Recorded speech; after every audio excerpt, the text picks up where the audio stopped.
ಮತದಾನ ಪ್ರಾರಂಭವಾಗಿ 2ನೇ ಹಂತದ ಮತದಾನ ಅತಿ ಉತ್ಸಾಹದಿಂದ ಭಾರತೀಯ ಜನತಾ ಪಕ್ಷಕ್ಕೆ ಇಡೀ ರಾಜ್ಯದ ಮೂಲೆ ಮೂಲೆಯಲ್ಲಿ ವೋಟ್ನ ಪ್ರಮಾಣ ಜಾಸ್ತಿ ಬರ್ತವೆ. ನಮ್ಮ ಎಲ್ಲ 28 ಕ್ಷೇತ್ರದಲ್ಲಿ 22-24 ಸೀಟ್ನ ಗೆದ್ದು ಆತ್ಮಸ್ಥ ಹೇಳಕ್ಕೆ ಬಯಸುತ್ತೀನಿ. ಉತ್ತರ ಕರ್ನಾಟಕದಲ್ಲಿ ಎಲ್ಲ ಕೂಡ ಒಟ್ಟು 22-24 ಬರ್ತಕ್ಕೆ ಪರಿಸ್ಥಿತಿಗೆ ಹೇಳೋದು ಬೇಡ.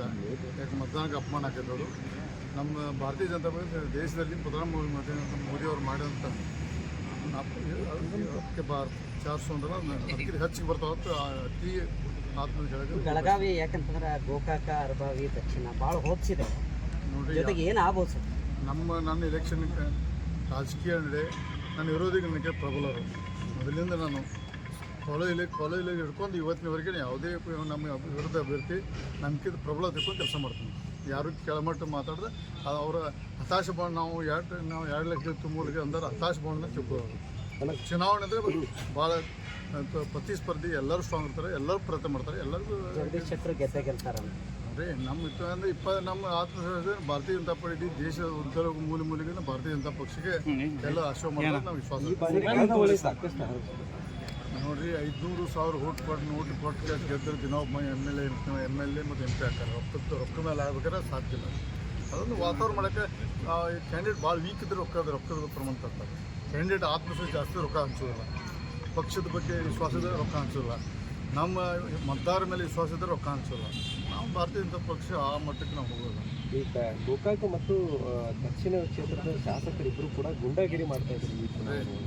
ಅದನ್ನು ಬೇಡ. ಈಗ ನಾವು ಜೂನ್ 4 ನಂತರ ಮಟ್ಟ ಯಾವುದೋ ವಿಷಯ ಮಾಡೋದು ಬೇಡ. 4 ನಂತರ ನಿಮ್ಮ ಎಲ್ಲ ವಿಷಯಕ್ಕೆ ಉತ್ತರ ಹೇಳ್ತೀನಿ ಸರ್. ಒಂದು ವರ್ಷದಿಂದ ನೀವೇ ಒಂದು ಮಾತು ಹೇಳಿದ್ರಿ, ರಾಜಕಾರಣ ವಿಚಾರದಲ್ಲಿ ಸಿಡಿ ಫ್ಯಾಕ್ಟರಿ ಇದೆ ಅನ್ನುವಂಥದ್ದು. ಒಂದು ವರ್ಷದ ಒಳಗೆ ಅದು ಯಾರು ಈ ಸಂದೇಶ ತೋದಿಲ್ಲ. ನಾನು ಮೊದಲಿಂದ ಪದೇ ಹೇಳ್ತಿದ್ದೆ. ಅವಾಗ ಎಲ್ಲರೂ ನನ್ನ ನೆಗ್ಲೆಕ್ಟ್ ಮಾಡಿದ್ರು.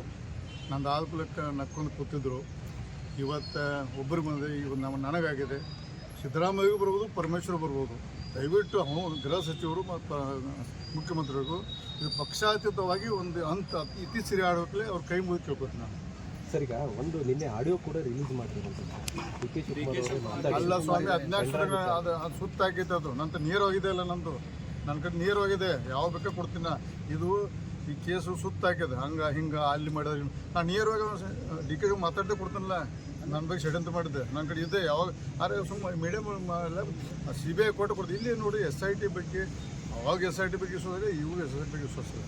ನಿನ್ನೆ ಕೂಡ ಅವರು CBI ಕೊಡ್ತೀವಿ ಅಂತ ಹೇಳಿದ್ದಾರೆ ಸರ್. ಅಂದರೆ CBI ಕೊಟ್ಟು ಸಹಿತ ಹಾಲಿ ಸುಪ್ರೀಂ ನ್ಯಾಯಾಧೀಶ ಮಾನಿಟರ್ ಮಾಡಬೇಕು. CBI ಇರಲಿ ಯಾವುದೇ ಕೇಂದ್ರ ನೋಡಿರಿ. ಈ ಮಹಾನಾಯಕ ಭಾಳಷ್ಟು ಹಣದಲ್ಲಿ ಪ್ರಭಾವ ಅದಾನೆ. ಹಣ ಕೊಟ್ಟೆಲ್ಲ ಖರೀದಿ ಮಾಡ್ತಾನೆ ಸೊಕ್ಕ ಅವಾಗ. ಅದಕ್ಕೆ ಮಾಡೋದು ದೇಶ ಕಾನೂನು ಉಳಿಬೇಕಾದ್ರೆ ಈ ಕೇಸಲ್ಲಿ ಫಿಕ್ಸ್ ಆಗಬೇಕು. ಸರ್, ನಿಮ್ಮ ವಿಚಾರದಲ್ಲಿ ಅವತ್ತೇನಾದರೂ ಆ್ಯಕ್ಷನ್ ಆಗಿದ್ರೆ ಇದೆಲ್ಲವೂ ಕೂಡ ಆಗ್ತಾನೆ ಇರಲಿ. ನೋಡಿರಿ, 4ನೇ ತಾರೀಕು ಹೇಳ್ತೀನಿ. ಬರೀ DK ಶಿವಕುಮಾರ್ ಅಲ್ಲ, ನಮ್ಮವರು ಹತ್ರ ಇದ್ದಾರೆ. ಆಮೇಲೆ 4ನೇ ತಾರೀಕು ನಂತರ ಅದು ಬೈರಿಂಗ್ ಪರ್ಸೆಂಟ್. ಈಗ ಸರ್, ಪ್ರಜ್ವಲ್ ರೇವಣ್ಣ ಕೇಸು ಯಾರೂ ಅದಕ್ಕೆ ಹೆಮ್ಮೆ ಪಡುವಂಥ ವಿಷಯ ಅಲ್ಲ. ವಿಷಯ ಅದು ಭಾಳ ಕೆಟ್ಟ ಪ್ರಮಾಣ ಇದೆ. ಅದು ಆಗಬಾರ್ದು. ಮತ್ತು ನೋಡಿರಿ, ಅವ್ರಿಗೆ ಹೆಚ್ಚಿಗೆ ನಾವು SIT ಕೋರ್ಟ್ ಹೋಗೋದ್ರಿಂದ ಅದು ಕಾನೂನಿನ ಹೋರಾಟ ಮಾಡ್ತಾರೆ. ಕಾನೂನಿನಲ್ಲಿ ಹೊರಗೆ ಬರೋದು. Thank you.